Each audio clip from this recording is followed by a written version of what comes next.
Yeah, it's great to be here with you on We Love Metal. All right. Yeah, so do we. So my first question to you is, what have you been up to for the last 20 years? I mean, we have a clue on some of the other guys in Sanctuary, but I haven't found much on you. You know, it's funny because I did this interview a couple of weeks ago, and I work in an industry where we make water skis and wakeboards. Okay. I told the guy that I worked in the water sports industry, and apparently that's a type of porn. So he was kind of... Okay, I had no idea. Me either. You know, but he laughed so hard he fell off his chair and had to stop the interview. Oh my gosh. So anyway, I work in I've been working with an industry where we make water skis and wakeboards and stuff, and I do a lot of IT work. I'm a network administrator and stuff, but that's kind of what I've been doing. But in the kind of in the background too, music here and there too. But it's not, I haven't really been doing anything professional for a while. Okay. So I've just kind of been hanging in there, and so here we are. So the opportunity presented itself, and Sanctuary came back together. So.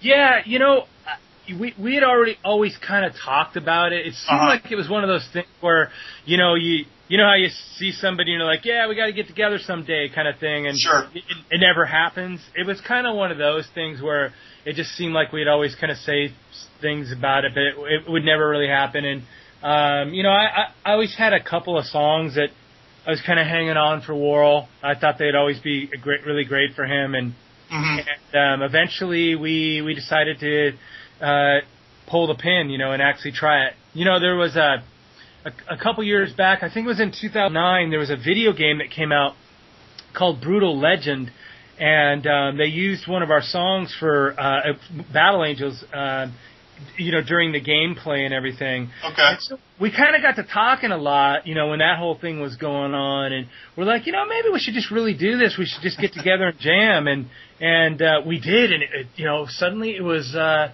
fun. It was like being back in, right when we first started, and we were having so much fun doing it, and the chemistry was great. Cool.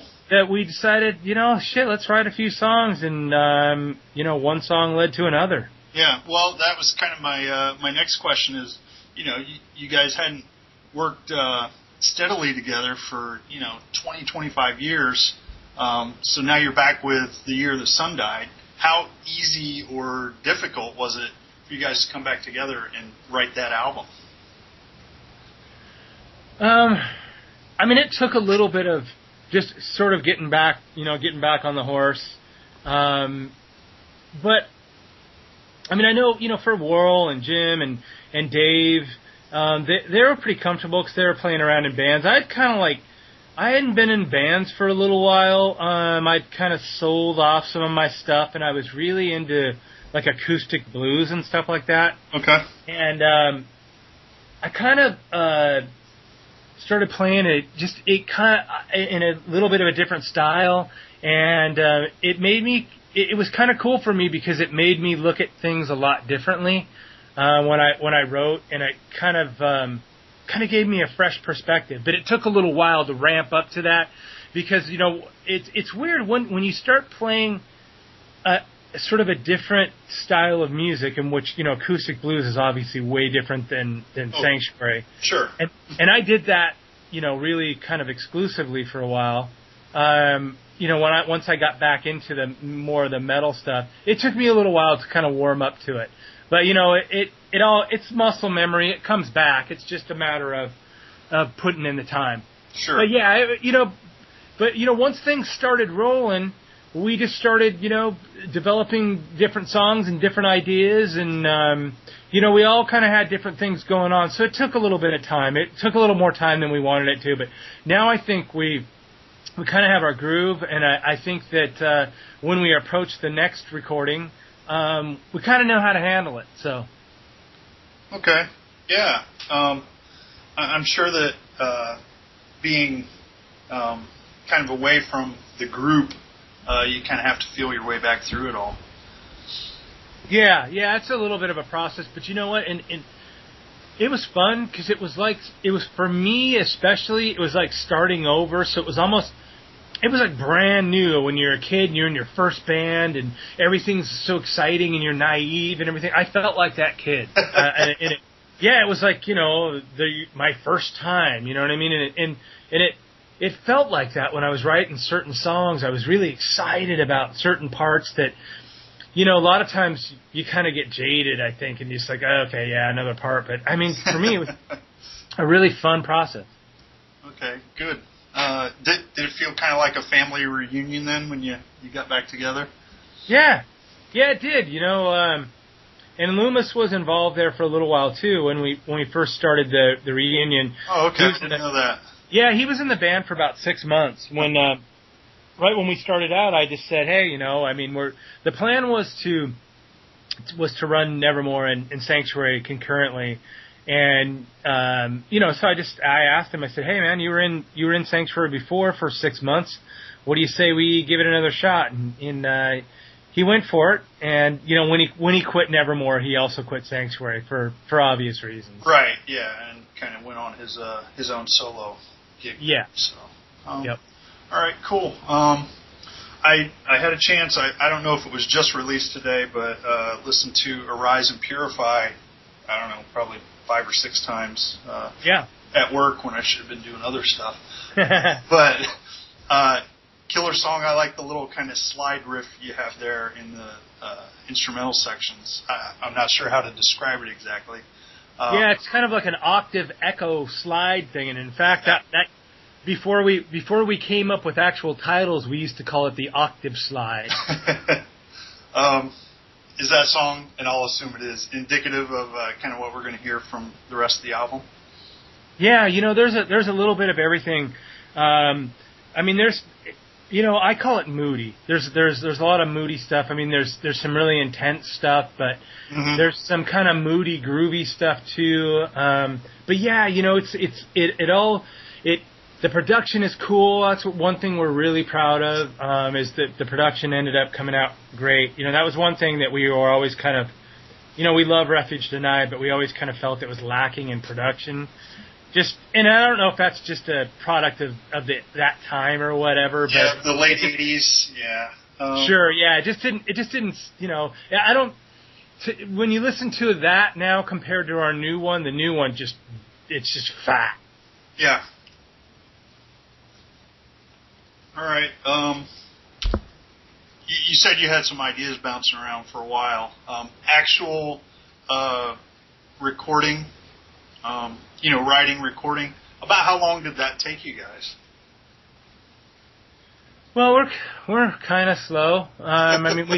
We just, we don't all live real close to each other too.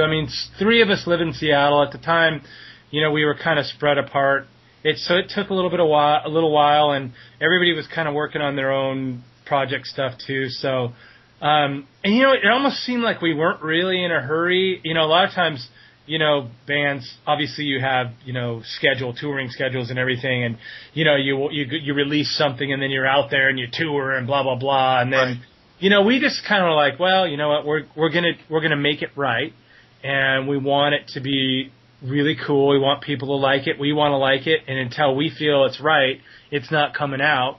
And, I think a lot of times, it was almost like we were jumping the gun. We'd announce, 2012, the year the Sun Died will be out. And it just never really happened because we wanted to make sure it was good. It's been 25 years. We kind of figured, what's another 6 months or whatever, at that point. Oh, cool. I'm looking forward to hearing it for sure.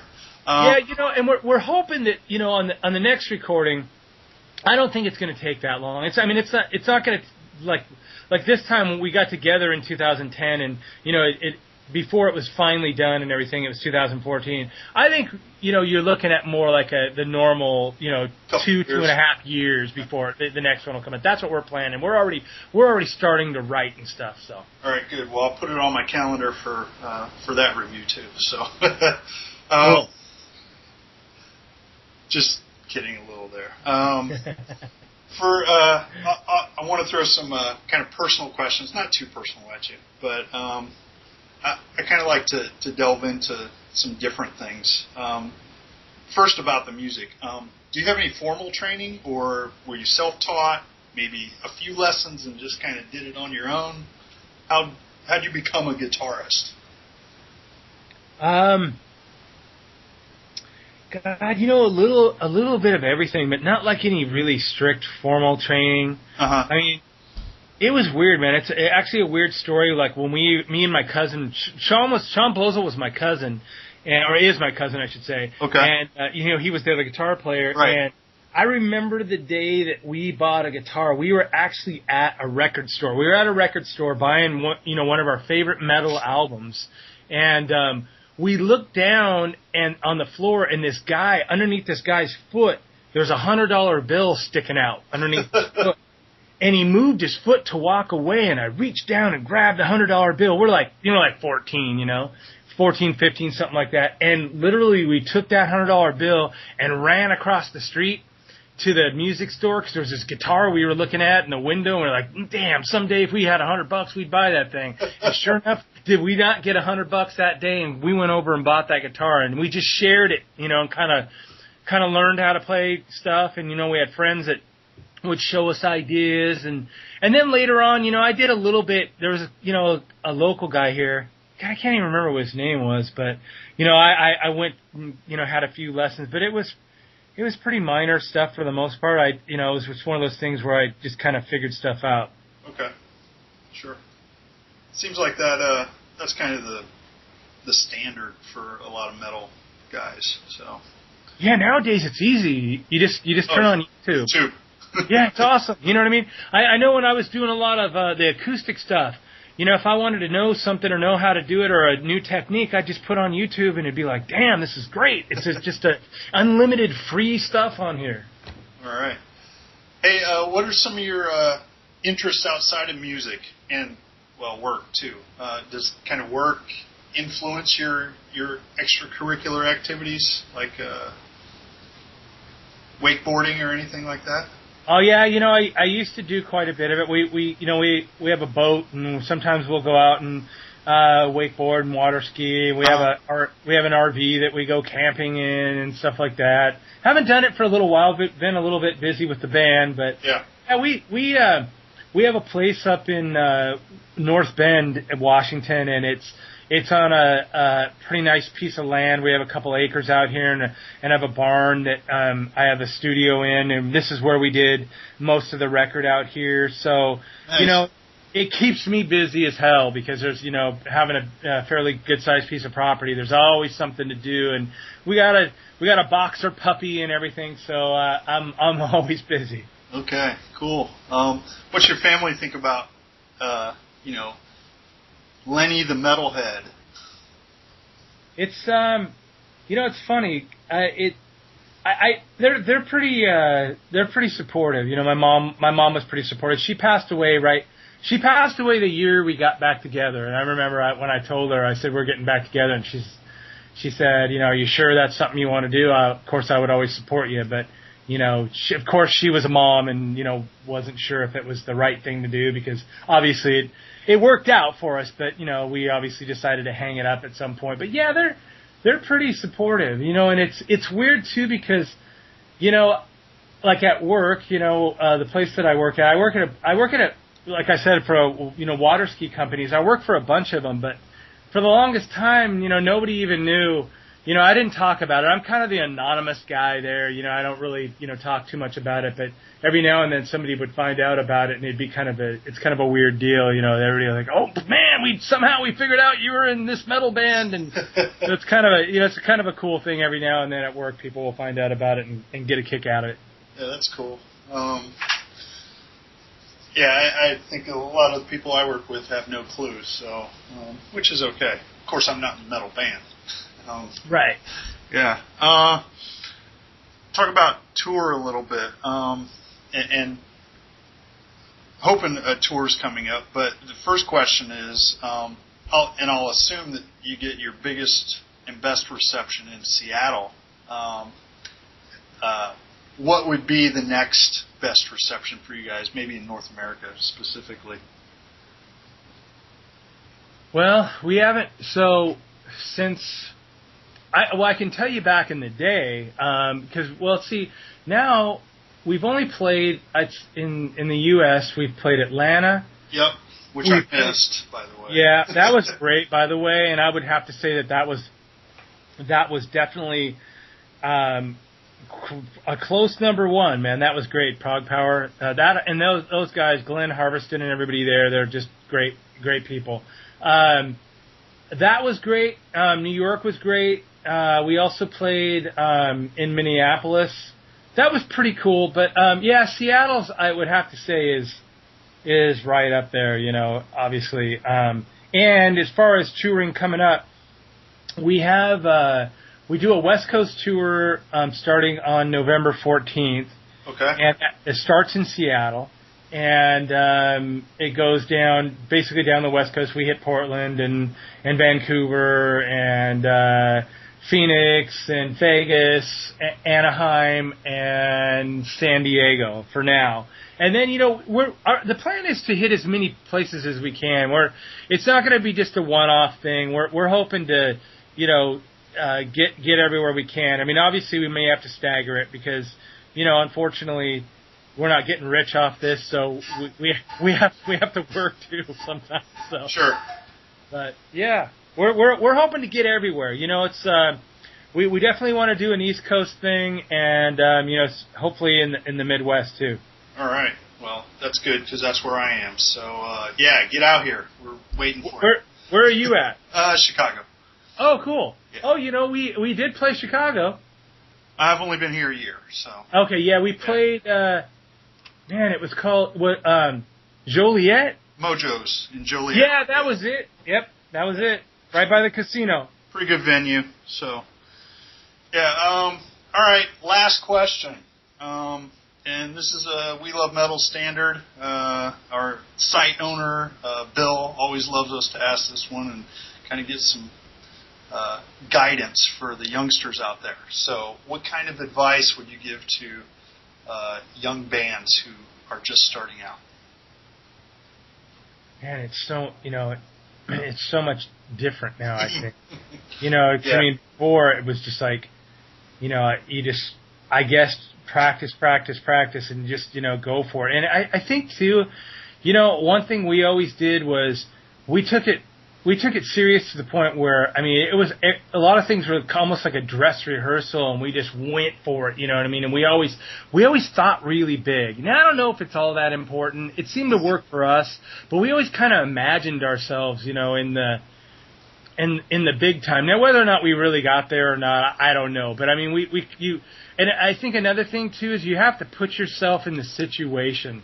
It's like, because we knew a lot of bands, around town that had really worked at it for a long time, and they just never really put themselves in a position to go the next extra mile. Like, I remember when I told the guys in the band, I said, we got this demo tape and it's great. We're doing fine in Seattle, but we got to make the next move. I said, I told them this and they laughed at me. I said, I'm taking this tape, and Megadeth and King Diamond are coming through tonight, and I'm going to go meet Dave Mustaine. Uh-huh. And they all just looked at me like I was crazy, and it sounds crazy, really. And I took it down to the concert, and I didn't meet him right then and there, but after it was over, I was behind the venue, and I heard him talking about where they were going, and we went over to his hotel, and we just walked the floors until we found the loudest hotel room.